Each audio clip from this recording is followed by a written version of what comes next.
Hi, I'm Lori Coates, school psychologist in BCBA and co-coordinator of the BATE team.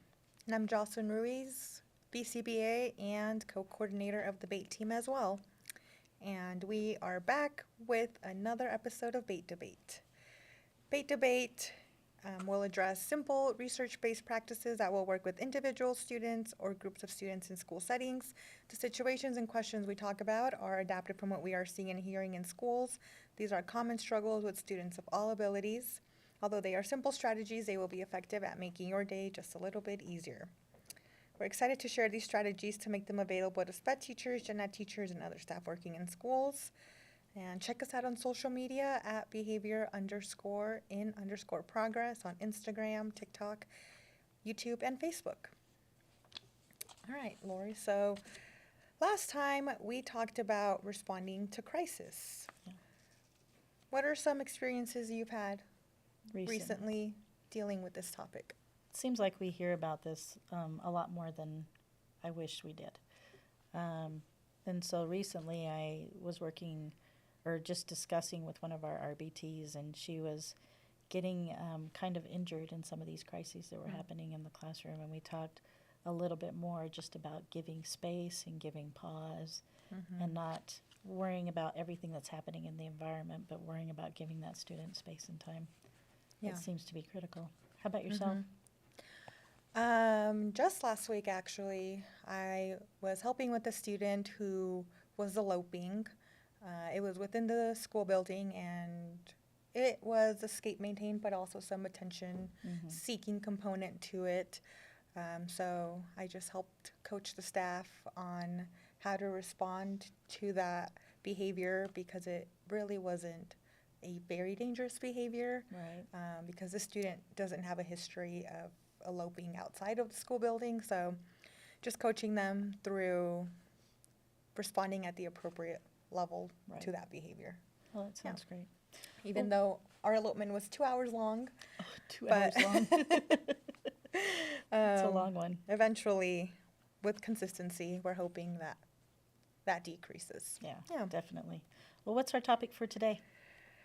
Oh, I know this is one of your favorite topics. It is. We're talking about, above all, teaching, meaning that everything we do with students should have teaching in mind, whether it's academic or behavioral.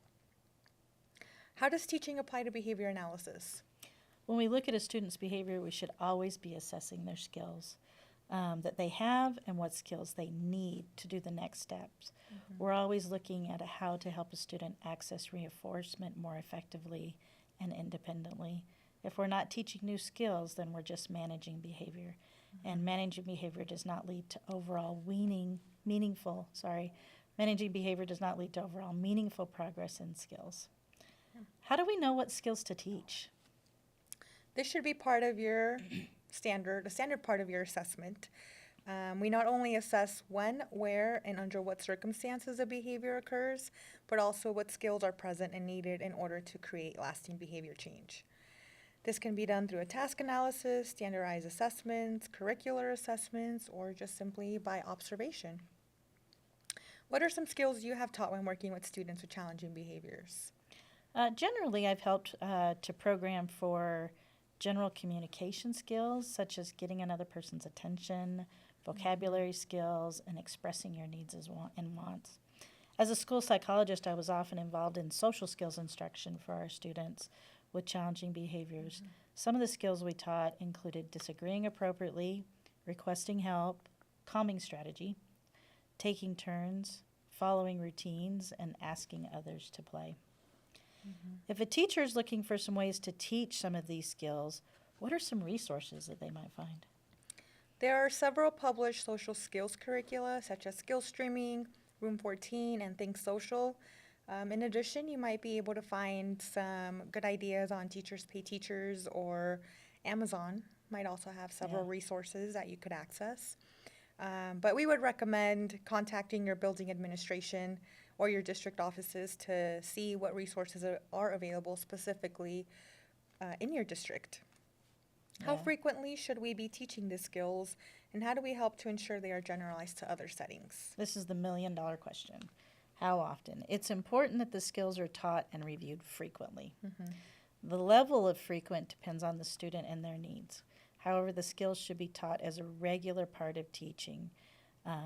In a school setting, I would suggest daily or twice daily if the student is exhibiting a lot of challenging behavior. For instance, I just talked with a school team earlier this morning, and we actually talked about doing that every time he switches tasks. Like when it's now I'm in special ed, now I'm in general ed, doing a review of those social skills. For general ed students who may not be exhibiting as much challenging behavior, they can still benefit from direct instruction in these skills, at least weekly with frequent reviews. As always, a system to reinforce these skills is the best way to move to generalization. You should determine a method of tracking and reinforcing students for any skills you're teaching. It doesn't matter if it's academic or behavior skill. Teaching is teaching. I have that Yeah. model that I use regularly. Above all, teach. Mm-hmm. Definitely. Yeah, treat any behavioral error like you would a reading error or math error. Right. It's just an error Yeah. that I need to reteach. Yeah. Yeah. Teach, reteach, and practice. Yes. Thank you for tuning into this episode of the Bait Debate. We are so excited to have this opportunity to share behavior strategies. Having strategies for teaching social skills and other behavioral needs is important in school settings. We hope the information presented was meaningful to you all today, and we also have more exciting topics that we will be covering throughout the school year to keep you and your educator friends reeled in. Be sure to like and share, and we'll catch you next time.